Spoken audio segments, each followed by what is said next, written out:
قال الله تبارك وتعالى في كلامه المجيد: أعوذ بالله من الشيطان الرجيم. بسم الله الرحمن الرحيم. وأوحى ربك إلى النحل أن اتخذي من الجبال بيوتا ومن الشجر ومما يعرشون ثم كلي من كل الثمرات فاسلكي سبل ربك ذللا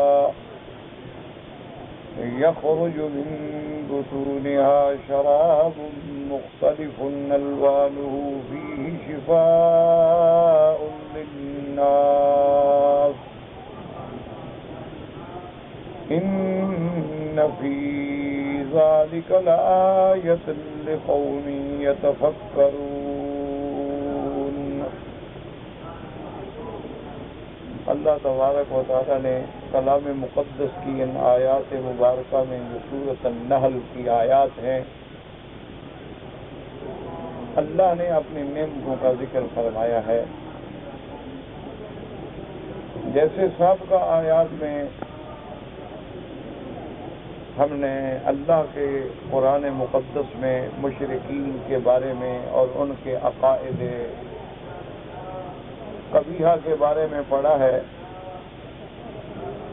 کہ پروردگار عالم نے فرمایا کہ مشرکین کے جہاں اور بہت ساری خرابیاں ہیں، ان کی ایک سب سے بڑی خرابی یہ ہے کہ نعوذ باللہ وہ اللہ تبارک و تعالیٰ کی طرف لڑکیوں کی نسبت کرتے ہیں. کہ جیسے یہودیوں نے حضرت عزیر علیہ السلام کو خدا کا بیٹا کہا، نصارہ نے حضرت سیدنا عیسیٰ علیہ السلام کو خدا کا بیٹا کہا، اسی طرح مشرکین مکہ جو ہے نعوذ باللہ وہ بھی یہ غلط عقیدہ رکھتے تھے کہ ملائکہ فرشتے جو ہیں یہ اللہ کی بیٹیاں ہیں. تو اللہ تبارک و تعالیٰ نے ان کا رد فرمایا کہ وَيَجْعَلُونَ لِلَّهِ الْبَنَاتِ سُبْحَانَهُ وَلَهُمْ مَا يَشْتَهُونَ کہ دیکھو ان کے یہ عقیدے جو ہیں یہ عقلاً بھی غلط ہیں، نقلاً بھی غلط ہیں، ظاہراً بھی غلط ہیں، باطناً بھی غلط ہیں. سب سے بڑی بات تو یہ ہے کہ جب تم اللہ کی طرف نسبت کرتے ہو کہ ملائکہ اللہ کی بیٹیاں ہیں، کیا ملائکہ کو تم نے دیکھا ہے؟ ملائکہ کو جس وقت اللہ نے پیدا کیا ہے تم نے دیکھا ہے کہ وہ لڑکیاں ہیں، وہ لڑکے نہیں ہیں؟ ان کی پیدائش میں تم موجود تھے. ایک اور دوسری بات یہ ہے، اللہ نے فرمایا کہ اگر تم میرے لیے لڑکیاں منتخب کرتے ہو تو عقل کرو، تم اپنے لیے تو لڑکیاں پسند نہیں کرتے ہو. بلکہ اگر تمہارے ہاں لڑکی پیدا ہو تو تمہارے چہرے سیاہ ہو جاتے ہیں. وَإِذَا بُشِّرَ أَحَدُهُم بِالْأُنثَىٰ ظَلَّ وَجْهُهُ مُسْوَدًّا وَهُوَ كَظِيمٌ. سیاہ روح ہو کر تم اپنے اس پریشانی اور غم کو گھونٹ کے پیتے ہو. يَتَوَارَىٰ مِنَ الْقَوْمِ مِنْ سُوءِ مَا بُشِّرَ بِهِ، اور اب برادری سے چھپتے ہو، قوم سے بھاگتے ہو کہ بھئی میرے تو لڑکی پیدا ہو گئی، اب میں قوم کو کیا منہ دکھاؤں گا.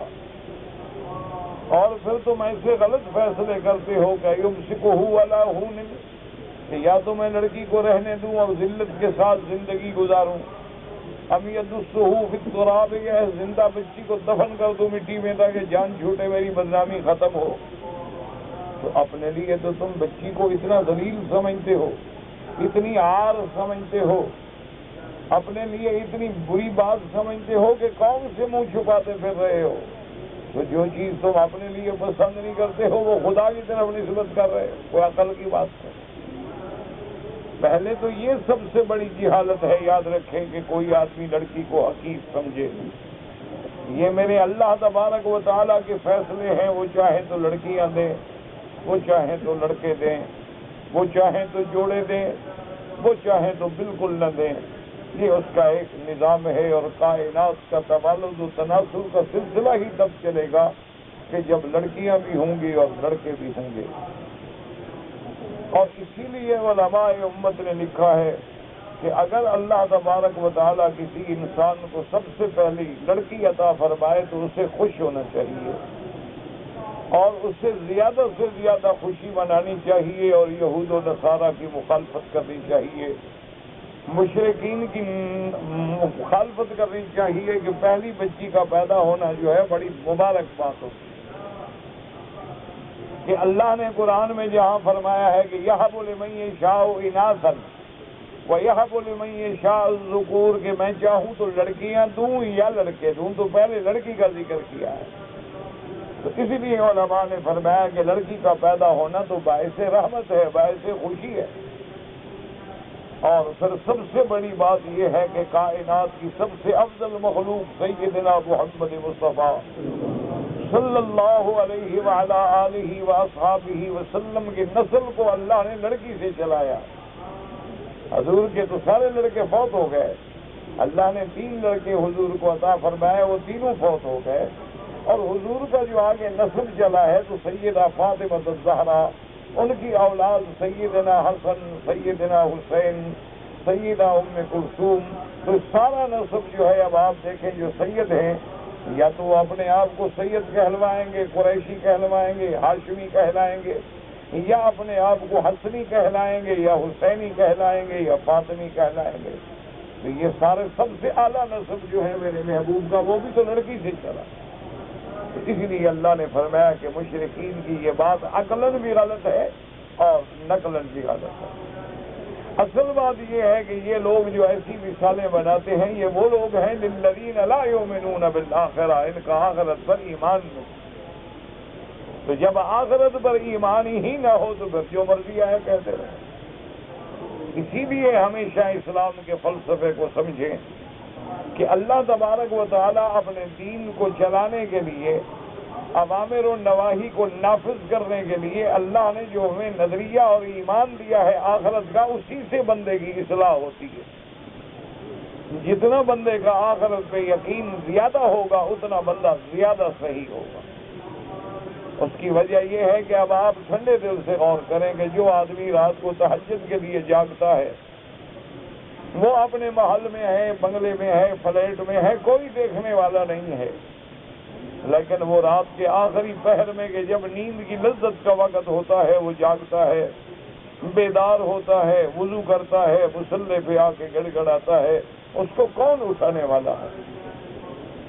اور وہ آدمی جو حرم کے باہر کھڑا ہے، اذان سن رہا ہے، امام کی آواز سن رہا ہے لیکن نماز نہیں پڑھتا، اس کو کون روک رہا ہے؟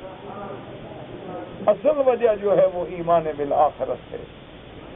اسی طرح آپ لاکھ فورس بنا لیں، لاکھ آپ پولیس کے محکمے بنا لیں، لیکن جرائم پہ کنٹرول نہیں ہو سکتا جب تک ایمان بالآخرہ لوگوں کے دلوں میں پختہ نہ کیا جائے۔ جس کو اللہ تبارک و تعالیٰ کا ڈر ہے، لاکھ امرات العزیز نے دروازے بند کیے، محل میں بلایا، یوسف علیہ السلام کو دعوت دی، لیکن یوسف علیہ السلام نے فرمایا معاذ اللہ، اللہ کی پناہ، میں کیسے گناہ کر سکتا ہوں؟ تو وہ روکنے والی کیا چیز تھی؟ وہ اللہ پہ ایمان تھا اور آخرت پہ یقین تھا۔ جس بندے کو یہ یقین ہو جائے کہ میرے ہر عمل کا حساب ہوگا، وہ گناہ کیسے کر سکتا ہے؟ جس آدمی کو یہ یقین ہو جائے کہ میرے ہر عمل پر نگران فرشتے بھی موجود ہیں اور اللہ بھی دیکھ رہا ہے، جس آدمی کو یہ یقین ہو جائے کہ فَمَن يَعْمَلْ مِثْقَالَ ذَرَّةٍ خَيْرًا يَرَهُ وَمَن يَعْمَلْ مِثْقَالَ ذَرَّةٍ شَرًّا يَرَهُ۔ یہی وجہ ہے کہ جہاں اسلامی آئین نافذ ہوگا، جہاں اسلام کا قانون نافذ ہوگا، جہاں اسلامی حدود کا اجراء ہوگا، حدیث مبارک میں آتا ہے کہ وہاں 40 دن اللہ کی رحمت برستی ہے۔ حالانکہ دوسرے قوانین میں بڑی سخت سزائیں ہیں، لوگوں کو بڑی سے بڑی سخت اذیتوں میں مبتلا کیا جاتا ہے، ان پہ بڑے سے بڑا تشدد روا رکھا جاتا ہے، لیکن کنٹرول نہیں ہوتا۔ اور اسلام کے قانون کو آپ نافذ کر دیں اور اس کے فوراً بعد آپ دیکھیں کہ کیسے اثرات مرتب ہوتے ہیں اور اس کے کیسے برکات مرتب ہوتے ہیں۔ وجہ کیا ہے کہ بندے کے دل میں ایمان جب آتا ہے، اصل بات وہ ایمان ہے جو روکتا ہے۔ جو گناہوں سے روکتا ہے وہ قبر ہے، جو گناہوں سے روکتا ہے وہ حشر ہے، جو گناہوں سے روکتا ہے وہ سزا و جزا کا وہ اسلامی فلسفہ ہے جو بندے کے دماغ میں اتر جاتا ہے۔ یہی وجہ ہوتی تھی کہ اللہ والے، جیسے کہ روایات میں آتا ہے کہ ایک دفعہ حضرت امام ابو حنیفہ رحمۃ اللہ علیہ کی بہت بڑی تجارت تھی کپڑے کی، تو آپ نے دیکھا دکان پہ ایک کپڑا موجود ہے لیکن اس کو کسی ایک جگہ پر کوئی اس میں خامی ہے، کوئی نقصان ہے، یعنی کوئی چیز خراب ہے اس کپڑے کی۔ تو آپ نے اپنے ملازم کو ہدایت کی کہ خبردار جب یہ کپڑا بیچنا، کیونکہ یہ تھان کی شکل میں ہے اور ایک آدمی نے 2 تھان خریدے، 10 تھان خریدے، چلا گیا، ایسا نہ خیال رکھنا، یہ بتا دینا اس کو کہ اس میں یہ جگہ خراب ہے اور اتنی جگہ کا پیسہ جو ہے وہ نہیں لینا ہے۔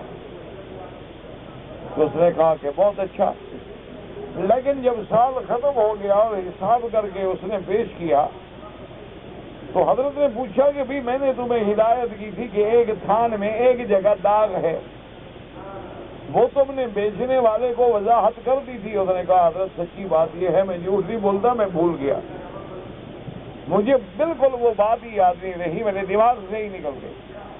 اور کپڑے تھانوں کی شکل میں بک رہے تھے، تھوک کا سودا تھا، تمہیں نکل گیا، یاد ہی نہیں رہا۔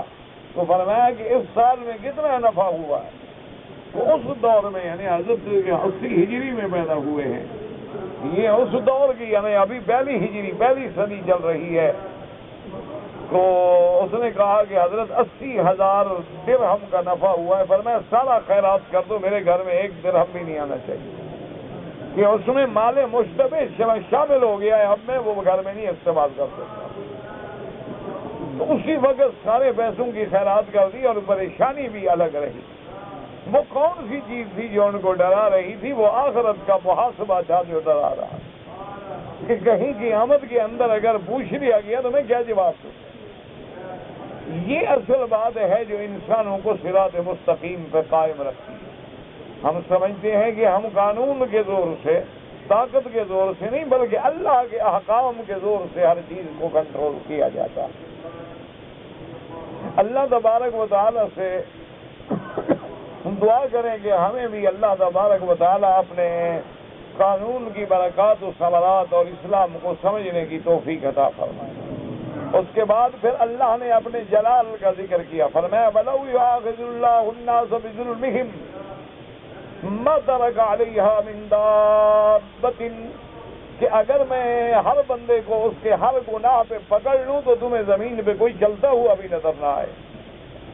یہ تو میرے اللہ تبارک و تعالیٰ کا شان علم ہے کہ وہ علیم بھی ہیں لیکن حلیم بھی ہیں، جہاں وہ قہار ہیں وہاں ستار بھی ہیں، جہاں وہ عزیز و انتقام ہیں وہاں وہ غفار بھی ہیں۔ تو فرمایا کہ یہ میری علم ہے اور حوصلہ ہے کہ میں تمہیں ہر گناہ پہ نہیں پکڑتا بلکہ موقع دیتا ہوں کہ میرا بندہ توبہ کر لے، توبہ کر لے، توبہ کر لے۔ اسی لیے حدیث مبارک میں آتا ہے کہ جو فرشتے ہمارے اعمال لکھتے ہیں، داہنے کندھے والا ہماری نیکیاں لکھتا ہے اور بائیں کندھے والا ہمارے گناہ لکھتا ہے۔ تو جب بندے سے کوئی گناہ ہوتا ہے اور وہ فرشتہ لکھنے کا ارادہ کرتا ہے تو دائیں والا منع کر دیتا ہے، کہتا ہے ٹھہر جاؤ، جلدی نہ کرو لکھنے میں، ہو سکتا ہے اللہ اس کو توبہ کی توفیق دے دے۔ تو اللہ تبارک و تعالی ہمیں مہلت دیتے ہیں، لیکن اس کے بعد فرمایا کہ یاد رکھو جو وقت مقرر ہے پھر وہ تو نہیں چلے گا۔ فَإِذَا جَاءَ أَجَلُهُمْ لَا يَسْتَأْخِرُونَ سَاعَةً وَلَا يَسْتَقْدِمُونَ، اور جو تمہاری زندگی کا ہم نے ایک وقت معین کر دیا ہے، نہ آگے ہوگا اور نہ پیچھے ہوگا۔ اور اس کے بعد پھر اللہ نے مشرکین کا رد فرمایا، وَيَجْعَلُونَ لِلَّهِ مَا يَكْرَهُونَ، یہ کیسے ظالم لوگ ہیں، اللہ کے لیے اس چیز کی نسبت کرتے ہیں جس کو خود پسند نہیں کرتے۔ فَتَصِفُ أَلْسِنَتُهُمُ الْكَذِبَ أَنَّ لَهُمُ الْحُسْنَىٰ، اور ان کی زبانیں جھوٹ بولتی ہیں۔ اللہ پاک اولاد سے بھی پاک ہے۔ اللہ کی تو صفت یہ ہے کہ وہ واحد ہے، وہ احد ہے، وہ صمد ہے، وہ لم یلد ہے، وہ لم یولد ہے۔ اور اس کے بعد فرمایا کہ میرے محبوب یقین کر لیں، یہ پکی بات ہے کہ ان لہم النار وانہم مفرطون، کہ ان کے لیے عذاب جہنم ہے۔ کہ اتنے دلائل کے بعد بھی یہ حق بات نہیں مانتے، اور اس کے بعد اللہ پاک نے اگلی آیات میں ارشاد فرمایا کہ میرے محبوب ہر دور میں ہر قوم کے لیے ہم نے پیغمبر بھیجے. تاللہ لقد ارسلنا الی امم من قبلک، آپ سے پہلے بھی جتنی امتیں گزری ہیں ہم نے نبی بھیجے، قوم پیغمبر بھیجے، لیکن انہوں نے بھی تکذیب کی. وجہ کیا ہے؟ وزین لہم الشیطان اعمالہم، کہ شیطان نے ان کے اعمال کو ان کے دماغوں میں مزین کر رکھا ہے. اگر کوئی ہندو بتوں کا پجاری ہے تو اس کے دماغ میں شیطان نے لگا رکھا ہے کہ تم صراط مستقیم سے ہو. اگر کوئی سکھ ہے، یہودی ہے، نصرانی ہے، مشرک ہے، کوئی دنیا میں ہمارے کلمے پڑھنے کے باوجود قبروں پہ سجدہ کرتا ہے، اسی کے اندر وہ مگن ہے کہ میں شاید صراط مستقیم سے ہوں. اللہ پاک نے فرمایا کہ یہی وجہ ہے کہ جو شیطان کی تزیین میں آ جاتے ہیں پھر نتیجہ کیا نکلے گا؟ فَهُوَ وَلِيُّهُمُ الْيَوْمَ، اب پھر قیامت میں ان کا مددگار بھی شیطان ہے، وہ کیا کر سکے گا؟ فَلَهُمْ عَذَابٌ عَلِيمٌ، اور ان کے لیے ہم نے عذاب دردناک رکھا ہے. اور پھر اس بات رسالت کے طور پہ اللہ نے فرمایا وَمَا أَنزَلْنَا عَلَيْكَ الْكِتَابَ، میرے محبوب ہم نے جو آپ پہ قرآن اتارا ہے، کس لیے قرآن بھیجا ہے؟ لِتُبَيِّنَ لَهُمُ الَّذِي اخْتَلَفُوا فِيهِ، کہ آپ قرآن کی روشنی میں جن چیزوں میں یہ جھگڑے میں پڑے ہوئے ہیں، دکھ میں پڑے ہوئے ہیں، آپ کھول کے ان کو بتلا دیں کہ توحید کیا ہے، رسالت کیا ہے، قیامت کیا ہے، حلال کیا ہے، حرام کیا ہے، حق کیا ہے اور باطل کیا ہے، کیونکہ اللہ کا قرآن جو ہے یہ نور ہے. اور فرمایا وَہُدًى وَرَحْمَةً، اور قرآن ہدایت بھی ہے اور قرآن جو ہے وہ رحمت بھی ہے، لیکن شرط یہ ہے ان لوگوں کے لیے لقوم یؤمنون، جن کا قرآن پہ ایمان ہے. جو قرآن کو نہیں مانتا ہے تو پھر ہدایت کیا ہے؟ جو قرآن پر ایمان نہیں لائے گا تو اس کے لیے قرآن میں رحمت کیا ہے؟ یہ ہمیشہ بات ہے. اب اول سے لے کر آخر تک قرآن ہدایت ہے. ذالک الکتاب لا ریب فیہ ھدی للمتقین، لیکن ہدایت ہے ڈرنے والوں کے لیے. دیکھیں نا، اب بڑے سے بڑا ڈاکٹر ہو، اگر آپ نسخے پہ عمل نہ کریں تو آپ کو کیا فائدہ ہوگا؟ اگر آپ اس کی ہدایت کے مطابق پرہیز نہ کریں تو آپ کو کیا فائدہ ہوگا؟ قرآن تو ہدایت ہے جو ہدایت لینا چاہے، قرآن تو رحمت ہے جو اس رحمت کے نیچے آنا چاہے. اسی لیے علماء نے لکھا ہے کہ ایک دن ابلیس لعین جو ہے، اللہ پاک اس کے فتنوں سے بچائے، ابلیس لعین جو ہے وہ ایک انسان کی شکل میں ایک بہت بڑے اللہ کے ولی کے پاس آیا اور ان کو آگے کہنے لگا کہ دیکھیں بات سنیں کہ اللہ کے قرآن میں یہ آیت موجود ہے کہ رحمتی وسعت کل شیء، کہ رحمت جو ہے میری ہر چیز سے زیادہ وسیع ہے، ہر چیز کو ڈھانپنے والی ہے.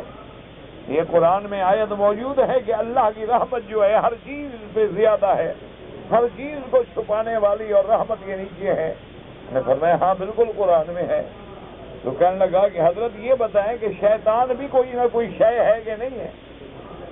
تو انہوں نے کہا کہ بالکل شیطان بھی کوئی شے ہے، آخر انسان حیوان ہے، جن ہے، لیکن شے تو ہے نا، یہ تو نہیں نا کہ لا شے ہو، وہ شے تو ہے. کہنے لگا جب شیطان بھی شے ہے تو وہ تو بھی اللہ کی رحمت کے نیچے آ گیا، رحمت سے تو نہیں نکل سکتا کہ رحمت ہی وسعت کل شے.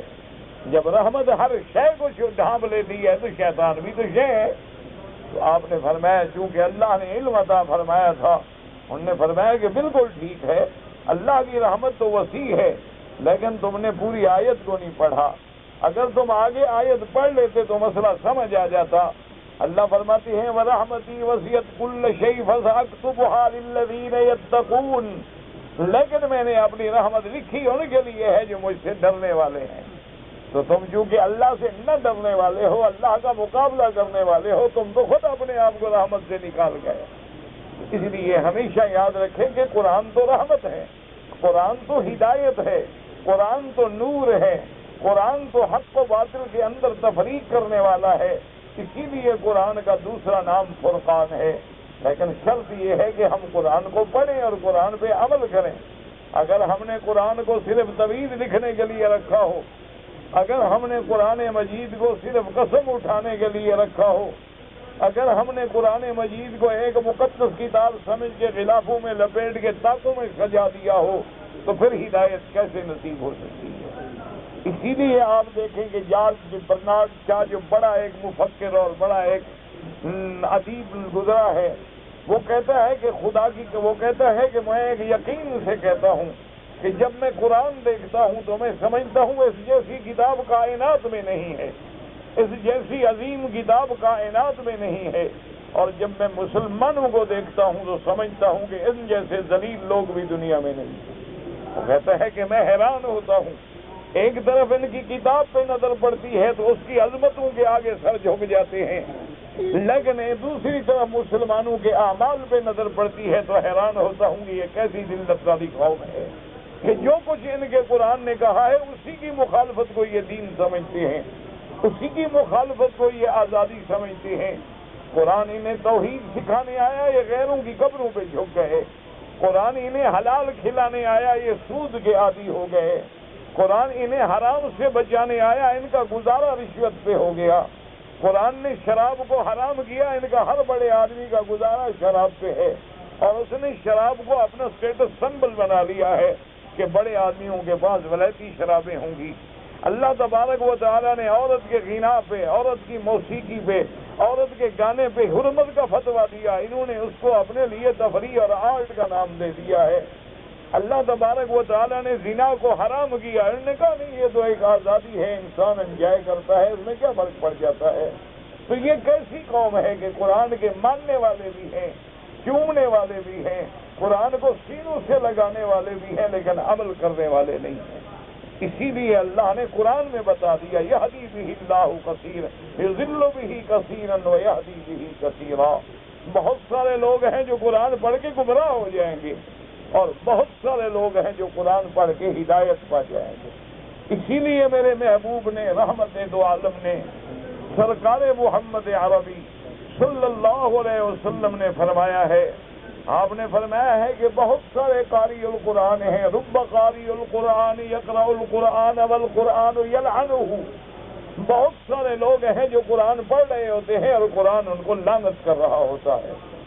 صحابہ حیران ہو گئے، انہوں نے کہا یا رسول اللہ قرآن کے پڑھنے سے تو رحمت آئے گی، قرآن پڑھنے والے پہ لعنت کیسے آئے گی؟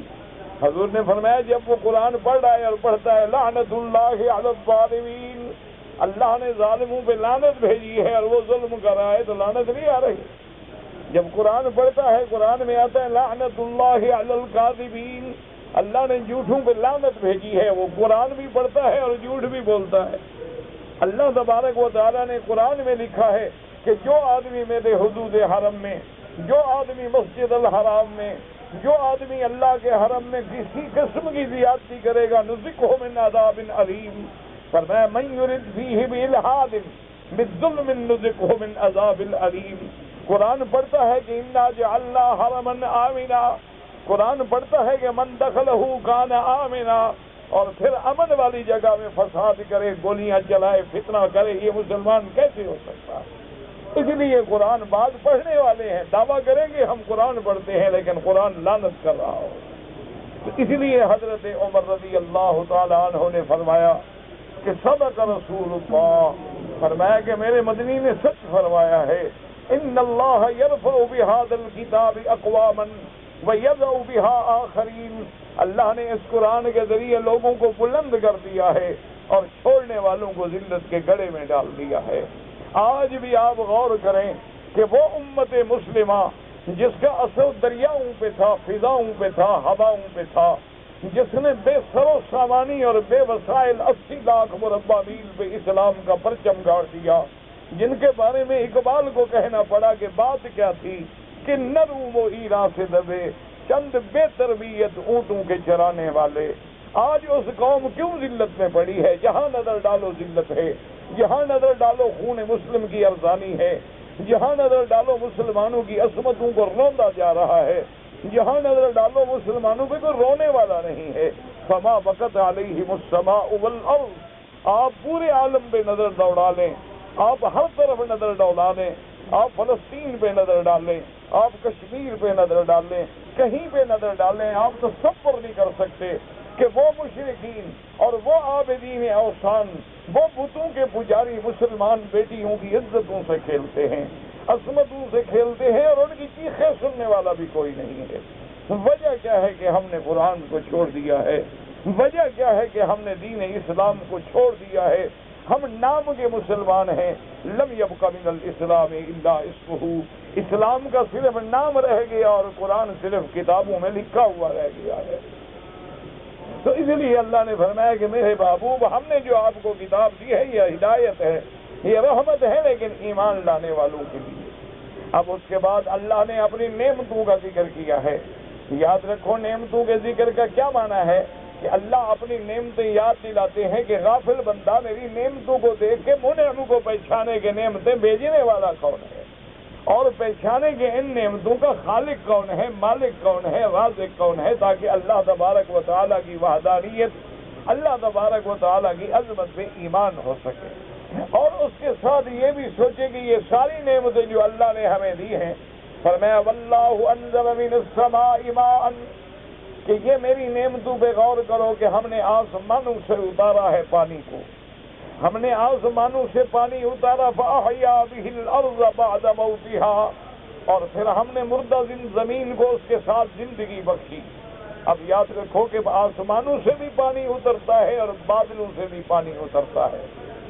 جیسے زمین میں دریا ہے اسی طرح آسمانوں میں بھی دریا ہے، جیسے کہ قرآن کہتے ہیں فَفَتَحْنَا أَبْوَابَ السَّمَاءِ بِمَاءٍ مُنْهَمِرٍ، کہ جب قوم نوح پہ طوفان آیا تو ہم نے آسمانوں کے دروازے کھول دیے اور زمینوں کو حکم دیا کہ زمینیں بھی پانی نکالیں۔ فَفَجَّرْنَا الْأَرْضَ عُيُونًا فَالْتَقَى الْمَاءُ عَلَىٰ أَمْرٍ قَدْ قُدِرَ، ادھر آسمانوں سے پانی برسا، ادھر زمین سے پانی نکلا، جب دونوں پانی ملے تو اللہ کا وہ عذاب آ گیا قوم نوح پر۔ اس لیے یاد رکھیں کہ بارش آسمانوں سے بھی برستی ہے اور بارش جو ہے وہ بادلوں سے بھی برستی ہے۔ اور آج کا پڑھا لکھا آدمی کہتا ہے کہ یہ بادل جو ہیں یہ ہوائیں چلتی ہیں اور وہ دریاؤں سے اور سمندروں سے ذرات مائیہ کو لے کے اوپر لے جاتی ہیں اور پھر اس سے پانی بنتا ہے۔ یہ ساری باتیں درست ہیں، لیکن ان ہواؤں کو پیدا کرنے والا کون ہے؟ ان بادلوں کو جوڑنے والا کون ہے؟ ان دریاؤں کے ذرات کو اڑانے والا کون ہے؟ جب خدا ہے تو سیدھی بات کرو کہ بارش دینے والا خدا ہے۔ تو اس لیے قرآن کہتے ہیں أَأَنْتُمْ أَنزَلْتُمُوهُ مِنَ الْمُزْنِ أَمْ نَحْنُ الْمُنزِلُونَ، اے میرے بندو کیا بارشیں تم برساتے ہو بادلوں سے کہ ہم اتارتے ہیں؟ تو مسلمان ہمیشہ یاد رکھو کہ بارش تو کافر کے گھر میں بھی ہوگی، مسلمان کے گھر میں بھی ہوگی۔ بارش کو کافر بھی مانتا ہے، مسلمان بھی مانتا ہے، لیکن مسلمان اور کافر میں ایک فرق ہے کہ کافر کی نظر جو ہے وہ اسباب میں اٹک جاتی ہے اور مومن کی نظر جو ہے وہ مسبب الاسباب پہ جاتی ہے۔ کافر کی نظر جو ہے وہ اس اتنے میں محدود ہے کہ یہ جی مونسون کی ہوائیں چلی، انہوں نے ذرات اٹھائے، بادل بنے، اور اس کے بعد جب سکل پیدا ہوا تو بارش گری۔ لیکن مومن سیدھی بات کرتا ہے، وہ کہتا ہے بادل بنانے والا بھی خدا ہے، پانی دینے والا بھی خدا ہے، بارشوں کے قطرات برسانے والا بھی خدا ہے۔ اور اس کے بعد اللہ نے فرمایا کہ دیکھو زمین مردہ ہو چکی ہوتی ہے، کیا مانا؟ جب زمین کھیتی نہ دے رہی ہو، آبادی نہ ہو تو گویا وہ مردہ ہو گئی۔ تو اس مردہ زمین کو ہم اس پانی سے زندہ کرتے ہیں۔ یہ کتنی میری نعمتیں ہیں۔ اور اس کے ساتھ یہ بھی اشارہ کر دیا کہ جب تمہاری زمینیں بنجر ہوتی ہیں تو پانی سے زندہ ہوتی ہیں، اور جب تمہارے دل بنجر ہوتے ہیں تو اللہ کے قرآن کی بارش سے زندہ ہوتے ہیں۔ ان کو زندہ کرنے کے لیے پھر اللہ کا قرآن ہے جو مردہ دلوں کو زندہ کرتا ہے، جو مردہ دلوں میں حیات پیدا کرتا ہے، جو مشرکین کو توحید سکھاتا ہے، جو اہل بدعت کو سنت کے دروازے پہ لاتا ہے، جو مفسدین کو پھر سب سے بڑا امن والا بنا دیتا ہے۔ آپ دیکھتے نہیں ہیں کہ وہ لوگ جو اپنی بچیوں کو زندہ درگور کر دیتے تھے، وہ اب کسی دوسری بچی کا سر ننگا بھی برداشت نہیں کر سکتے تھے۔ وہ لوگ جو ظلم میں یکتا تھے اب رحماء بینہم کی تصویر بن چکے تھے۔ اس لیے اللہ نے فرمایا کہ ان نشانیوں میں غور کرو، ان فی ذلک لآیات لقوم یسمعون، ان میں نشانیاں ہیں لیکن اس قوم کے لیے جو سنے اور قبول کرے۔ اور اس کے بعد اللہ نے فرمایا کہ اب میری دوسری نعمتوں پہ غور کر، وَإِنَّ لَكُمْ فِي الْأَنْعَامِ لَعِبْرَةً، کہ تمہارے لیے میں نے جانور جو پیدا کیے ان میں بھی نشانیاں ہیں۔ ان میں بھی نشانیاں ہیں کہ نسقیکم، ہم تمہیں پلاتے ہیں دودھ۔ اس میں علماء نے لکھا، قرآن پاک کو سمجھنے کی کوشش کریں کہ اشارہ ہو گیا کہ دودھ کے پیدا کرنے میں بندے کا کوئی دخل ہی نہیں ہے، یعنی دودھ بالکل بنا بنایا تیار ہمیں ملتا ہے کہ بس جانور کے تھنوں سے نکلتا ہے، ہم منہ کو لگا کے پی سکتے ہیں، ہمیں کوئی محنت نہیں کرنی پڑتی۔ اس لیے اللہ فرماتے ہیں یہ دودھ ہم تمہیں پلاتے ہیں، اور اللہ فرماتے ہیں اسی دودھ کی نعمت پہ غور کرو، مما فی بطونہ من بین فرث و دم، کہ ہم نے جانور کے پیٹ کے اندر کیسا نظام بنایا ہے، کیسا وہ سسٹم جوڑا ہے کہ جانور گھاس کھاتا ہے اور اس کے معدے میں آ کے کیلوس و کیموس بنتا ہے، اور اس کے بعد جا کے پھر خون پیدا ہوتا ہے، اور اس کے بعد جا کے کچھ فضلہ بنتا ہے، اور ایک طرف وہ نالی ہے جس میں خون جا رہا ہے، اور ایک طرف وہ نالی ہے جس میں گند اور پیشاب اور براز و بول جا رہا ہے، اور درمیان کی نالی میں میں نے بندے کے لیے ایسا خالص دودھ پیدا کیا ہے جو غذا بھی ہے، دوا بھی ہے، شفا بھی ہے۔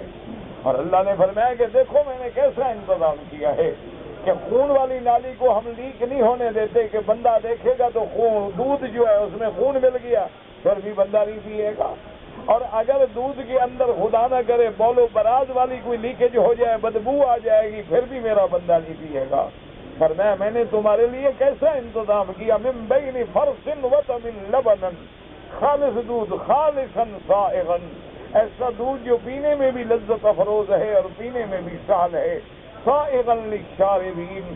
یہ ساری نعمتیں خدا ہمیں بتلاتے ہیں کہ میری ان ساری نعمتوں کو زمین پہ رہ کر، آسمانوں کی بارشوں سے فائدہ اٹھا کر، جانوروں کے دودھ پینے کے بعد میرے بجائے غیروں کو جو خود مخلوق ہیں اور جو سب میری ان نعمتوں کے محتاج ہیں، خالصا سائغا للشاربین۔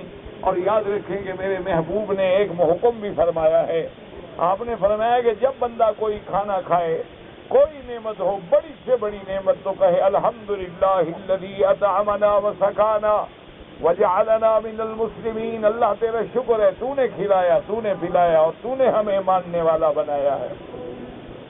اور اس کے بعد یہ بھی دعا مانگے کہ اللہم آتنی خیرا منہا، کہ یا اللہ مجھے اس نعمت سے بھی بہتر نعمت عطا فرما۔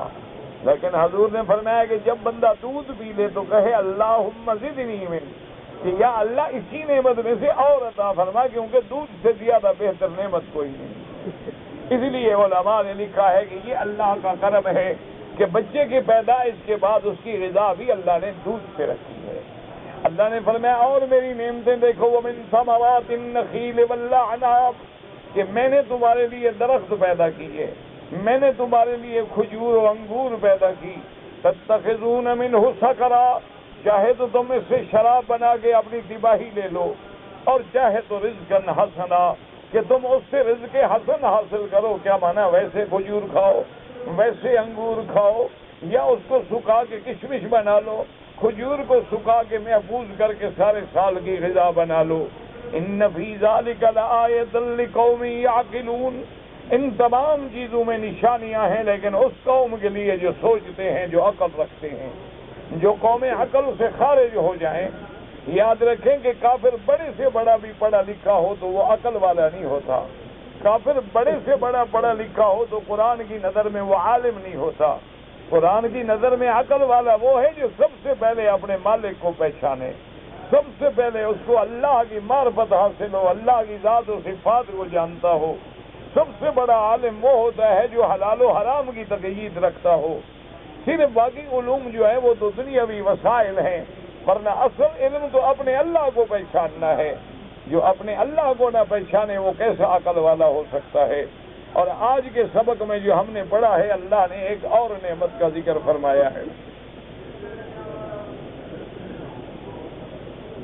فرماتے ہیں وَأَوْحَىٰ رَبُّكَ إِلَى النَّحْلِ أَنِ اتَّخِذِي مِنَ الْجِبَالِ بُيُوتًا وَمِنَ الشَّجَرِ وَمِمَّا يَعْرِشُونَ ثُمَّ كُلِي مِن كُلِّ الثَّمَرَاتِ فَاسْلُكِي سُبُلَ رَبِّكِ ذُلُلًا يَخْرُجُ مِن بُطُونِهَا شَرَابٌ مختلف الوانه فيه شفاء فيه شفاء للناس إن في ذلك لآية لقوم يتفكرون.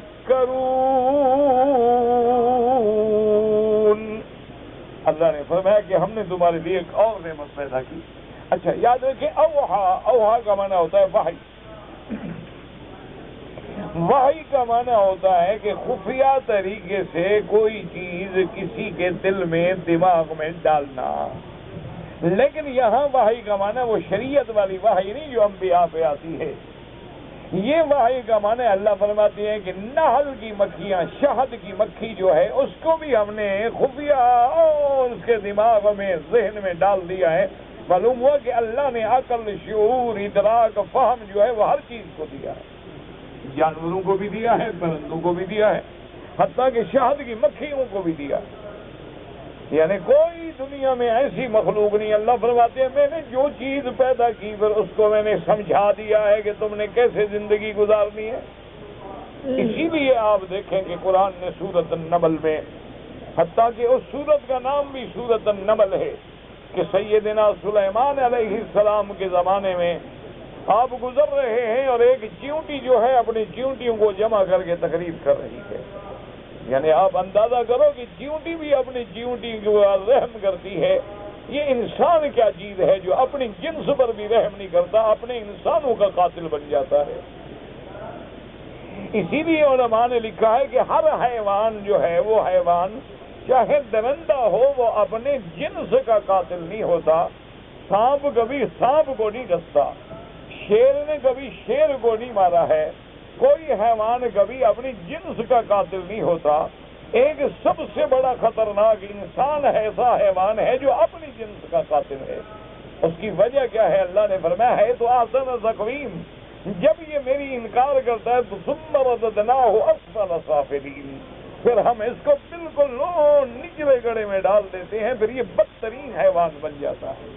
انسان ترقی کرے تو اللہ کے فرشتوں کا مسجود و مخدوم بن جاتا ہے، اور انسان اگر گرنے پہ آئے تو پھر وہ شیطان سے بھی نیچے گر جاتا ہے. اس لیے ہمیشہ یاد رکھیں کہ چیونٹی ہے لیکن اپنی چیونٹی کا کتنا فکر ہے کہ باقاعدہ اکٹھا کر کے تقریر کر رہی ہے. قالت النملۃ یا ایھا النمل ادخلوا مساکنکم، کہہ رہی ہے چیونٹیوں جلدی کرو جلدی کرو، اپنے بڑے بلوں میں گھس جاؤ، اپنے آپ کو چھپا لو، محفوظ مقامات پہ چلے جاؤ. لا يحطمنكم سليمان وجنوده وهم لا يشعرون، کہیں ایسا نہ ہو کہ سلیمان علیہ السلام اور ان کا لشکر جو گزرے تو تمہیں رونتا ہوا چلا جائے. اور ان کو تو پتہ بھی نہیں ہوگا کیوں. جب آدمی چلتا ہے اور فوجیں چلتی ہیں اور جوان چلتے ہیں تو اب بیچارے چیونٹیوں پر تو نظر نہیں رکھ سکتے، تو ان کو تو پتہ بھی نہیں ہوگا. لہذا جلدی سے جلدی جو ہے تم بلوں میں چھپ جاؤ اور اپنی جان بچاؤ. اللہ کی شان ہے کہ اللہ نے اپنے پیغمبر کو چیونٹی کی بات پہنچا دی. فَتَبَسَّمَ ضَاحِكًا مِّن قَوْلِهَا، حضرت سلیمان ہنس پڑے کہ دیکھو کہ چیونٹی ہے لیکن اپنی چیونٹی کی کتنی وفادار ہے. اس لیے آپ اندازہ کریں، اور اللہ نے اس کو اتنی عقل دی ہے کہ وہ باقاعدہ آپ دیکھیں نا جب کہیں سے آئیں گے تو بالکل ایک ایسی لائن بنائیں گے تمہارے انسان حجر اسود پہ بھی نہیں بناتے. یعنی ہمارے انسان نے ہے نا ماشاءاللہ زور لگا کے دکھاتے ہیں کہ میرے پاس بڑی طاقت ہے، کسی کو کوئی نہیں ماریں گے، کسی کو دھکا دیں گے. حجر اسود کا بوسہ دینا سنت ہے اور مسلمان کو دھکا دینا حرام ہے. پتہ نہیں یہ کتنا ثواب حاصل کرتے ہیں زور لگا کے بوسہ دینے کا. بھئی اگر اللہ موقع عطا فرمائے دے دو، نہیں موقع عطا فرمائے اشارہ کرو، وہی بوسے کا ثواب ہے. اشارے کرنے والے کو بھی اتنی ثواب ملتا ہے جتنی بوسہ دینے والے کو. تو پھر کپڑے پھاڑنے کی اور دھکے دینے کی اور غیر عورتوں کو ہاتھ لگانے کی کیا ضرورت ہے؟ لیکن سوال نہیں پیدا ہوتا کہ ان کو سمجھ آئے. لیکن آپ نے دیکھا ہوگا کہ چیونٹی جب چلے گی نا ایسی قطار باندھی. اچھا پھر خدا کی قدرت یہ ہے کہ چیونٹی کو اگر کوئی دانہ مل جائے تو اللہ نے اس کو عقل دی ہے، وہ اس دانے کو توڑ دیتی ہے. کیونکہ دانہ سالم رہے گا تو دانہ تو اگنا شروع ہو جائے گا، اس سے تو پھر کوئی نہ کوئی دانہ اور نکلے گا اوپر، تو پھر اس کی غذا تو خراب ہوگی. اس نے تو سال کو اسٹارٹ کرنا ہے.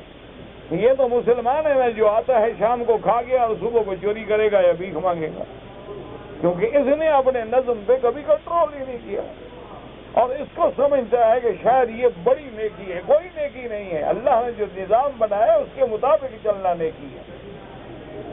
اور اسی طرح اللہ تبارک و تعالیٰ نے فرمایا کہ شہد کی جو مکھی ہے ہم نے جو اس کو ہدایت کی ہے اس کے مطابق اس کو پہلا حکم ہم نے کیا دیا؟ ان اتخذی من الجبال بیوتا ومن الشجر ومما یعرشون. اللہ نے فرمایا کہ ہم نے شہد کی مکھی کو حکم دیا کہ پہاڑوں پہ گھر بناؤ، اونچی اونچی جگہ پہ گھر بناؤ، اور درختوں پہ گھر بناؤ. اور دیکھو خدا کی قدرت ہے، پہاڑوں پر بھی شہد ملے گی، درختوں میں بھی شہد ملے گی. اور وَمِمَّا يَعْرُشُونَ، اور جو لوگ جو ہیں وہ ایسے دیکھیں نا، اپنے جیسے انگوروں کے لیے بیل بناتے ہیں تو ان کے لیے باقاعدہ چھپر تیار کرتے ہیں، تو وہاں بھی تم اپنے گھر بناؤ. اچھا، یہ پہلا حکم. دوسرا حکم کیا دیا؟ ثُمَّ كُلِي مِن كُلِّ الثَّمَرَاتِ. پھر اللہ نے حکم دیا کہ ہر پھول چوسو، ہر پھل کھاؤ.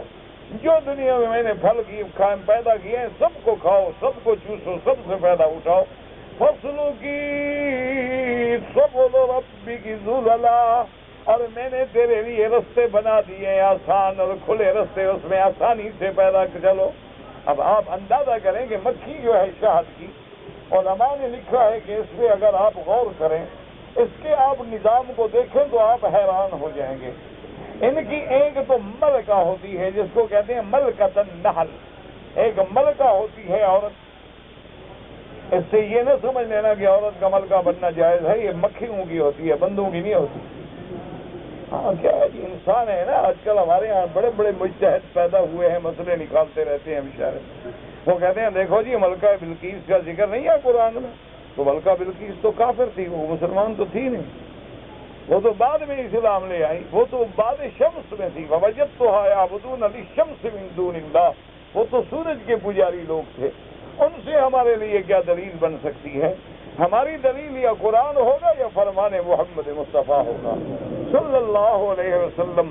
اور دو لفظی سی بات ہے، اللہ کے کعبے میں میرا ایمان ہے کہ اگر عورت کو خلافت مل سکتی، امامت مل سکتی، امامت صغرا یا کبرا، تو میں خدا کے گھر میں بیٹھ کے دعوے سے کہتا ہوں کہ حضور کے بعد پھر سب سے زیادہ حق بی بی فاطمہ الزہرا کا رضی اللہ تعالی عنہ. اب سید آگے ہوتے ہوئے کون بیٹھ سکتا تھا کہ جب حضور کی اپنی بیٹی موجود ہو، جب سیدہ فاطمہ الزہرا موجود ہو،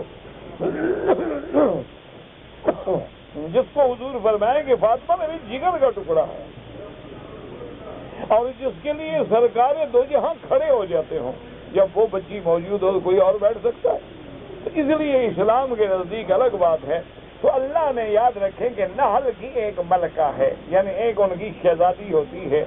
اچھا، خدا کی شان ہے، وہ باقی مکھیوں سے جسامت میں یعنی اپنے وجود میں بھی زیادہ فرق ہوتا ہے اس کا. اور پھر اس نے ایک ایسا نظام بنایا ہے کہ سب سے پہلے تو اللہ نے حکم دیا نا گھر بناؤ، وَمِنَ الْجِبَالِ بُيُوتًا، اپنے گھر بناؤ. اچھا، اللہ نے لفظ بھی یہ فرمایا بیوتن، جیسے بندے کا گھر ہوتا ہے اس کو کہتے ہیں بیت، اور اس کی جمع ہوتی ہے بیوت. تو اللہ نے اشارہ کیا کہ اس کے گھر جو ہیں یہ بھی ایک خاص گھر ہے. اس لیے علماء کہتے ہیں کہ تمام دنیا کے مہندسین، تمام دنیا کی انجینئر اور آرکیٹیکٹ بلا لو، جو شہد کی مکھی گھر بناتی ہے وہ کوئی بھی نہیں بنا سکتا. یعنی اس کا آپ چھتے میں گھر دیکھیں نا، کمرے دیکھیں، سارے کمرے مسدس ہوتے ہیں، یعنی نہ مربع ہوں گے، نہ مثلث ہوں گے، نہ مخمس ہوں گے، بلکہ مسدس ہوں گے. کیونکہ جب کوئی چیز مسدس بنائی جائے تو 1 ملی میٹر بھی زمین جو ہے نا ضائع نہیں ہوتی، 1 سینٹی میٹر بھی ضائع نہیں ہوتی. تو وہ ایسا گھر بناتی ہے کہ اس کا ساری کی ساری جگہ استعمال ہو. اچھا، پھر آپ باقاعدہ جناب پیمانے لے لیں، آلات لے لیں اور اس کو پیمائش کریں. مجال ہے کہ ایک کھانے میں دوسرے کھانے کی سائز میں کوئی فرق ہو. اللہ تبارک و تعالی نے کیسے اس کو عقل عطا فرما دیا ہے. اور اسی طرح پھر وہ ملکہ یہ انتظام کرتی ہے کہ کچھ مکھیاں جو ہیں ان کی ڈیوٹی ہوتی ہے، وہ دربان ہوتی ہیں کہ چھتے کی حفاظت کے لیے وہ صرف باہر دوڑتی رہتی ہیں. کچھ مکھیوں کے ذمہ ہوتا ہے کہ تم درختوں سے گوند لے کے آؤ تاکہ ہمارے جو انجینئر گھر بنا رہے ہیں وہ کس سے چمٹائیں گے اس کو. تو وہ جناب درختوں سے جا کے وہ گوند اکٹھی کر کے وہ انجینئرز کو پہنچاتی ہیں، پھر ان کے وہ معمار جو ہیں وہ گھر بناتے ہیں۔ اور اسی طرح پھر بعض مکھیاں ایسی ہیں جو اس بات پہ ڈیوٹی ہے کہ تم حفاظت کرو کہ کوئی غلط مکھی، غلط چیز، زہریلی چیز کھا کے چھتے میں آئے اور ساری مکھیاں مر جائیں، تو اس کو تم نے اندر نہیں آنے دینا ہے۔ تو وہ نگرانی کر کے ہر اس مکھی کو روکتی ہے جو کسی زہریلی چیز میں منہ مار لے، اور پھر اس کی چھوٹی موٹی سزا نہیں دیتی بلکہ سزا ہے موت، بس اس کو مر دو۔ کہ جو انسانوں کا دشمن ہو، جو اپنی جنس کا دشمن ہو، جو اپنی جماعت کا قاتل ہو، تو اس کے لیے پھر رعایت کا کیا معنی ہے؟ تو اس کو فوراً وہ سزائے موت جاری کر دیتی ہے، اور اس کے بعد جناب وہاں پھر وہ اصل کا سسٹم چلتا ہے۔ تو اللہ نے فرمایا اچھا پھر اس کے لیے اللہ نے فضاؤں میں راستے بنائے ہیں۔ کیا معنی؟ مثلا ایک باغ میں چھتا ہے، اس کی مکھیوں کو آپ 2 میل دور لے جائیں، شام کو دوڑ کے اپنے چھتے پہ پہنچے گی، تو اس کا اس راستے پہ واپس آنا، اپنے چھتے کو پہچان لینا اور اسی جگہ آگے پہنچ جانا، اس سے بڑی کوئی بات ہے اس کے علم کی اور فہم کی؟ اور یہ علم و فہم اس کو کون سے مدرسے نے دیا ہے؟ تم مدرسے میں پڑھاتے ہو اس کو، تم نے اس کو سکولوں میں پڑھایا ہے، تم نے اس کو یونیورسٹیوں میں پڑھایا ہے، تب وہ یہ سیکھی ہے سب کچھ۔ تو یہ کس نے کیا؟ فرمایا اللہ نے، یہ ہم نے کیا ہے۔ وَأَوْحَىٰ رَبُّكَ إِلَى النَّحْلِ أَنِ اتَّخِذِي مِنَ الْجِبَالِ بُيُوتًا وَمِنَ الشَّجَرِ وَمِمَّا يَعْرُشُونَ ثُمَّ كُلِي مِن كُلِّ الثَّمَرَاتِ فَاسْلُكِي سُبُلَ رَبِّكِ ذُلُلًا، اور اس کے بعد فرماتی ہیں یخرج من بطونها، پھر ان کے پیٹ سے کیا نکلتا؟ شراب مختلف الوانہ، کہ پھر اس کے پیٹ سے ہم تیرے لیے شہد نکالتے ہیں، جس کو کبھی تو شربت بنا کے پیتا ہے، کبھی تو اپنے دواؤں میں ڈالتا ہے، کبھی تو اس کو ویسے بطور غذا کھاتا ہے۔ اور اللہ نے فرمایا اس پہ غور کر کے اس شہد کے رنگ بھی الگ ہوتے ہیں، کہیں آپ دیکھیں تو پہاڑوں کی شہد جو ہے سفید ہوگی، کہیں آپ دیکھیں تو سیاہ ہوگی، کہیں آپ دیکھیں تو سرخ ہوگی، کہیں آپ دیکھیں تو ہلکی سرخی مائل ہوگی۔ اللہ نے فرمایا یہ رنگ کس نے پیدا کیے ہیں؟ یہ سارا انتظام کس نے کیا ہے؟ فرمایا کہ تیرے بڑے بڑے جانور مختلف رنگ کے گھاس کھاتے ہیں، لیکن دودھ سفید ہوتا ہے، اس میں رنگ نہیں بدلتا۔ اللہ نے فرمایا نا پہلے جانوروں کا ذکر کیا ہے کہ غور کرو کہ ان کے بھی تو رنگ الگ ہیں، بھینس کا الگ ہے، گائے کا الگ ہے، بکری کا الگ ہے۔ اچھا پھر جو گھاس کھاتی ہیں وہ گھاس کے رنگ بھی الگ ہیں، لیکن دودھ ایک رنگ کا پیدا ہوتا ہے۔ لیکن شہد کی مکھیاں چونکہ مختلف پھول کھاتی ہیں تو ان کے رنگ بھی مختلف کر دیتا ہوں۔ تو اللہ نے فرمایا یہ سارے نظام کو دیکھ کے بھی تو نہ پہچانے مجھے تو پھر کب پہچانے گا؟ اور اس لیے حضرت علی سیدنا علی رضی اللہ تعالی عنہ فرماتے تھے، وہ فرماتے تھے مجھے تو تعجب ہوتا ہے کہ یہ بندہ جب چلتا ہے تو اکڑتا ہے کہ میں اور میں اور میں اور میں، میری قوت، میری طاقت، میرا اقتدار۔ فرمایا میں حیران ہوتا ہوں اس کی فرعونیت کو دیکھ کر، میں حیران ہوتا ہوں انسان کے تکبر و انانیت کو دیکھ کر کہ اس کی جو سب سے بہترین غذا ہے وہ کیا ہے؟ فرمایا وہ شہد ہے، وہ عسل ہے۔ اور وہ کیا ہے؟ انہوں نے کہا کہ وہ ایک مکھی کا نکلا ہوا فضلہ ہے، اور اس کا سب سے اعلیٰ لباس کیا ہے؟ وہ ریشم ہے، اور وہ کیا؟ وہ بھی کیڑے کی ایک گندگی ہے۔ فرمایا عجیب آدمی ہے، یعنی جس کی غذا بھی ایک کیڑے کے بطن سے فضلہ نکلتا ہے، اور جس کا لباس بھی سب سے اچھا جو ہے وہ کیڑے سے نکلتا ہے، اور جس کے اپنے پیٹ میں بھی گندگی کا ڈھیر ہے، پتہ نہیں وہ کیسے فخر کرتا ہے، وہ کیسے تکبر کرتا ہے، اور وہ کیسے کرتا ہے۔ اور میرا مولا بھی بے نیاز ہے کہ آدمی چاہے کتنا بڑا کیوں نہ بن جائے، آدمی چاہے کتنا سرمایہ دار بن جائے، جاگیردار بن جائے، آدمی چاہے کتنا بڑا صاحب اقتدار بن جائے، لیکن 24 گھنٹے میں ایک دفعہ اس کو اپنی گندگی پہ بٹھاتا ہے کہ اپنا مقام معلوم کر تو ہے کیا۔ اور اللہ کی شان دیکھو، اگر پیشاب بند ہو جائے تو خان صاحب الٹے، اور ہوا بند ہو جائے تب بھی خان صاحب الٹے، اور سانس بند ہو جائے تب بھی خان صاحب الٹے۔ عقل کس بات کی ہے؟ تو اپنے آپ کو پہچانو کہ تم تو ایک مخلوق ہو، تم تو ایک عاجز مخلوق ہو، خلق الانسان ضعیفا۔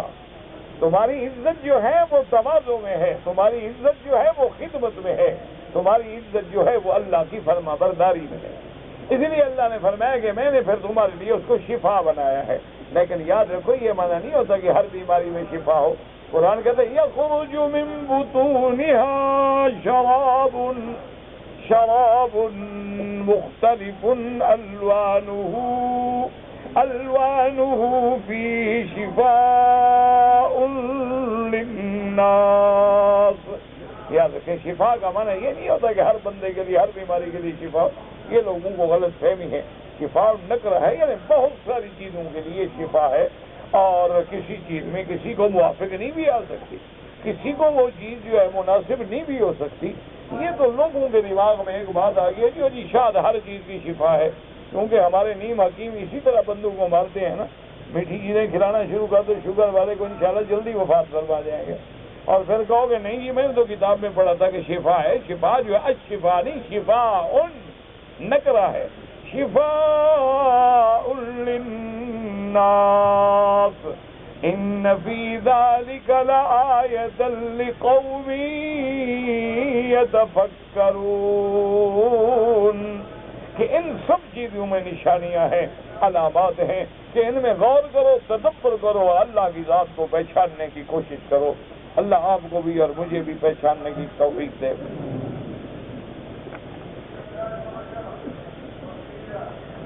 کہتے ہیں جی کہ بعض سوالات ایسے ہوتے ہیں جو بالکل بیہودہ ہوتے ہیں, بہتر ہے کہ جواب نہ دیا کریں. ٹھیک ہے جی, مہربانی. ان کو بھی نصیحت کریں جو لکھا کرتے ہیں.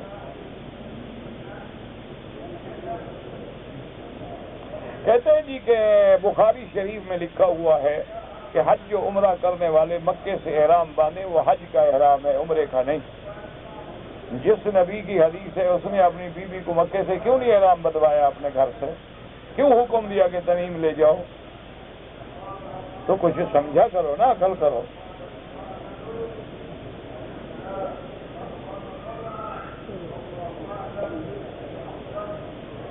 آدمی نے مکہ مکرمہ میں رہنے والے جب بھی عمرے کے لیے احرام باندھے لازماً ان کو حد حرم سے باہر جانا ہوگا. حق المہر بیوی کے ملنے سے پہلے ادا کر دو تو بہت افضل ہے, بعد میں بھی دو تو جائز ہے, کوئی منع نہیں. طواف جو ہے آپ اپنے لیے کریں, اس کے بعد دعا کریں. یوم لا ينفع مال ولا بنون, قیامت میں زینت الحیات الدنیا, یہ دنیا میں تو دونوں کا تمہیں فرق ہی سمجھ نہیں آیا.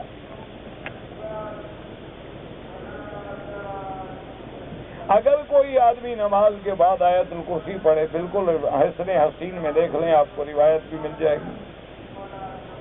اب قرآن پڑھنے سے بھی روک رہے ہو تو پڑھیں کیا آخر؟ کوئی خوف خدا کرو یار, اللہ سے ڈرو. آیت الکرسی ہے, معوذتین ہیں, سورۃ الاخلاص ہے, تسبیحات فاطمہ ہیں, تحلیل ہے, تحمید ہے, تکبیر ہے, جو بھی مرضی آئے پڑھو. خدا کا خوف کرا. بندوں کو اس سے بھی روک دو تو کیا کریں, پھر قبروں پہ جائیں.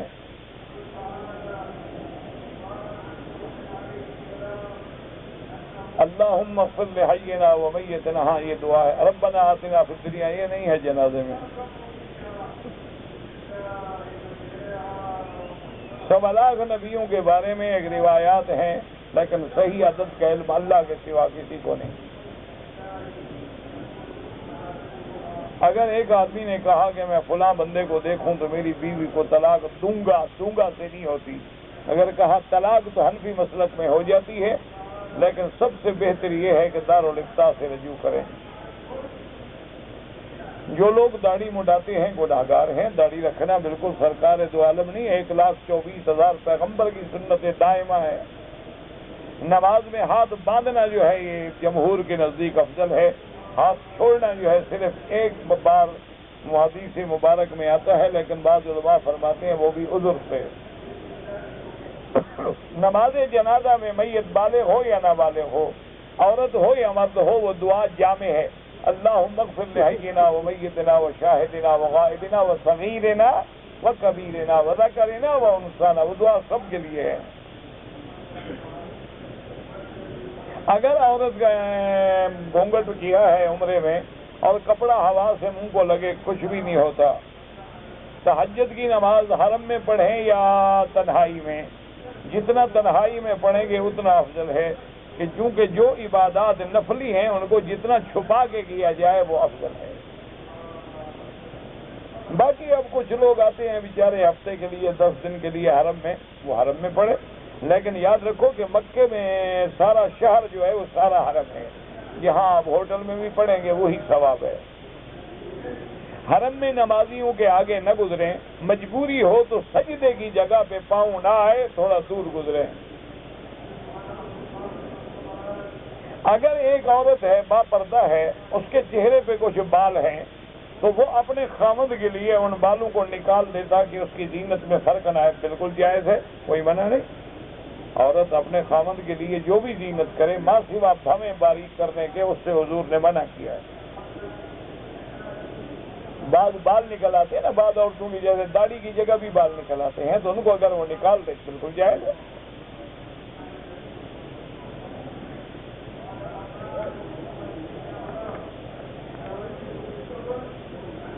میں میقات کے تو اندر رہتا ہوں، حدود حرم کے باہر رہتا ہوں۔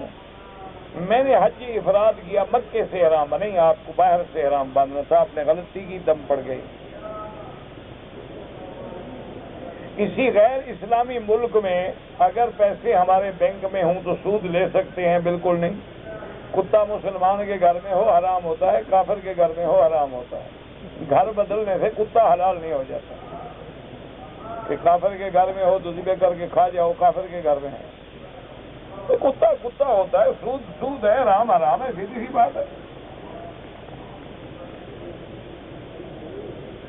سرکار دو عالم کو جب نبوت ملی، آپ کی عمر مبارک 40 سال تھی۔ جب قرآن اترا وہی نبوت ملنے کی وہی تو علامت ہے۔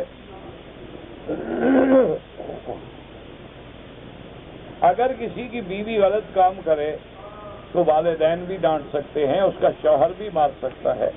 اس کو مارنے کا معنی یہ نہیں کہ قتل کر دے، اگر کوئی اتنا بڑا گناہ ہے تو طلاق دے اور فیصلہ علماء کے پاس رکھے، اور اگر اسلامی سلطنت ہے تو قاضی کے پاس۔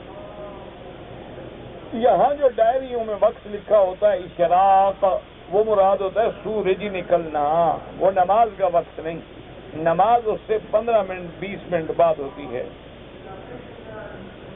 مجھے کچھ قانون کی باتیں پوچھنی ہیں، مکتب العمل کے بارے میں مجھے ایڈریس چاہیے، تفسیر ابن کثیر میں وہ ایڈریس نہیں ہے، جو میں کتاب پڑھا رہا ہوں اس میں ایڈریس نہیں ہے۔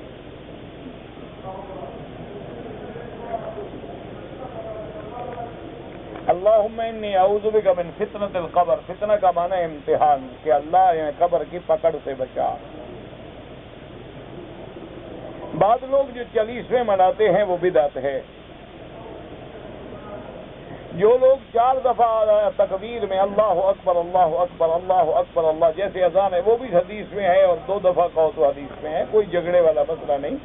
خدا کے لیے اب حضور کی امت کو اکٹھا ہونے دو، ان مسئلوں میں نہ لڑاؤ، یہ افضل غیر افضل کے مسئلے ہیں۔ ایک امام کے نزدیک اللہ اکبر اشہد ان لا الہ الا اللہ اشہد ان محمد رسول اللہ، یہ افضل ہے۔ اور ایک امام کے نزدیک کہ جتنے کلمے زیادہ ہوں گے اتنا ثواب زیادہ ہوگا، جیسے اذان ہے ویسے اقامت ہے۔ یہ کوئی لڑائی والے مسئلے ہیں ہی نہیں۔ حضور کی امت کو اکٹھا رہنے دو، اب خدا کے لیے ان جھگڑوں سے نکل آؤ۔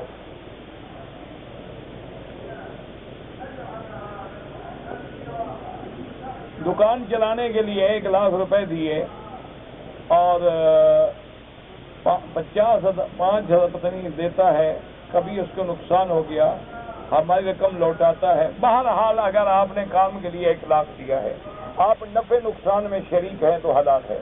اگر آپ نے فکس کر دیا کہ مجھے ہر مہینے 5,000 دو تو خالص حرام ہے۔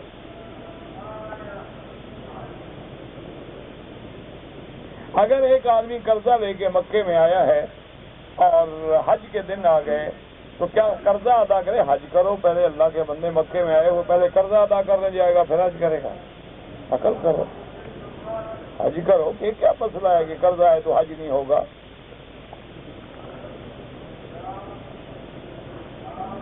کچھ لوگ نفلیں پڑھتے ہیں، نظمیں پڑھتے ہیں جس میں غلط لفظ ہوتے ہیں، اللہ ان کو ہدایت دے۔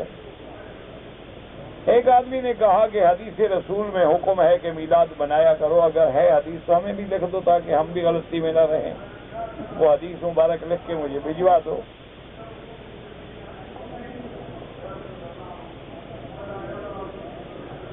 اگر ایک آدمی نے حج کا احرام مکے میں باندھنا ہے، وہ 2 رکعت حرم میں پڑھے یا گھر میں، حرم میں پڑھے، گھر میں پڑھے، جہاں سے پڑھے، کوئی منع نہیں۔ اگر ایک آدمی شرک میں مبتلا رہا یا بدعات میں مبتلا رہا، بڑا آسان علاج ہے، توبہ کر لو، بات ختم، سب کچھ معاف، آئندہ احتیاط کرو۔ میں نماز بھی پڑھتا ہوں، قرآن بھی پڑھتا ہوں، لیکن پریشان رہتا ہوں، انسان ہے، فطری طور پہ انسان کبھی خوش ہوتا ہے، کبھی غم ہوتا ہے، کبھی دن ہوتا ہے، کبھی رات ہوتی ہے، تو یہ کوئی ایسا مسئلہ نہیں، لیکن اس کا علاج بھی پھر وہی نماز ہے، اس کا علاج بھی وہی قرآن ہے کہ الا بذکر اللہ تطمئن القلوب، جب تم اللہ کا ذکر کرو گے تو اللہ دلوں کو سکون بخشیں گے۔ نماز ختم کرنے کے بعد سبحان اللہ الحمدللہ سنت ہے، حضور نے سکھایا ہے کہ ہر نماز کے بعد پڑھو۔ اگر ایک آدمی نے طواف کیا ہے، طواف اپنے نام کر کے دعا مانگے، یا اللہ اس کا ثواب فلاں کو دو۔ اگر ایک آدمی ایک ہی آیت کو بار بار پڑھے، بسم اللہ کہنا پڑے گا، ایک دفعہ پڑھ لو کافی ہے، بار بار پڑھنے کی ضرورت نہیں۔ حضور پاک کی وفات پہ حضرت خضر آئے تھے، میں بھی موجود نہیں تھا، نہ میری ملاقات ہوئی، نہ کسی حدیث میں ہے۔ اگر عورت نماز ایام حیض میں نماز روزہ نہیں کر سکتی لیکن نکاح تو کر سکتی ہے، نماز روزے کا اور نکاح کا فرق بھی کوئی نہیں، ماشاءاللہ اچھی بیان ہے، نکاح رکھنا کرنا روزہ رکھنا ایک جیسا ہے۔ کہتے جی ہمارے ہاں روافض ہیں جو نماز نہیں پڑھتے، اللہ ان کو ہدایت دے، اگر وہ منکر ہیں نماز کے تو کافر ہیں۔ اگر ایک عورت ہے قرآن کی حافظہ ہے، وہ اپنے گھر میں چند عورتوں کو جمع کر کے تراویح پڑھائے، کوئی حرج نہیں۔ کہتے کہ جی خاوند اپنی بیوی کی بیعت کو نہلا سکتا ہے اگر کوئی اور عورت نہ ہو، عورت نہ ملے نہلانے والی تو پھر مجبوری ہے کہ خاوند ہی نہلائے گا۔ اسی طرح اگر خاوند مر گیا اور کوئی نہلانے والا مرد نہیں ہے تو پھر بیوی نہلا سکتی ہے، لیکن مجبوراً، اور مرد موجود ہے تو نہیں۔ شوہر اپنی بیوی کی میت کو قبر میں اتار سکتا ہے، بالکل اتار سکتا ہے۔ میت کو سین میں رکھ دیتے ہیں، گاؤں کی ساری عورتیں بیٹھتی ہیں، روتی ہیں، یہ بدعت ہے، منع ہے۔ ملوکیت کا اسلام جو ہے، اسلام میں ملوکیت کیوں نہیں ہے؟ اللہ نے فرمایا کہ وَجَعَلْنَاكُمْ مُلُوكًا وَآتَاكُمْ، اللہ نے فرمایا بنو اسرائیل کو کہ میری نعمتیں ہیں، میں نے تمہیں بادشاہت دی، میں نے نبوت دی۔ تو ملوکیت جو ہے وہ وہی اسلام کے خلاف نہیں۔ حضرت سلیمان علیہ السلام کیا تھے؟ حضرت یوسف علیہ السلام السلام السلام السلام السلام السلام السلام السلام السلام السلام السلام السلام السلام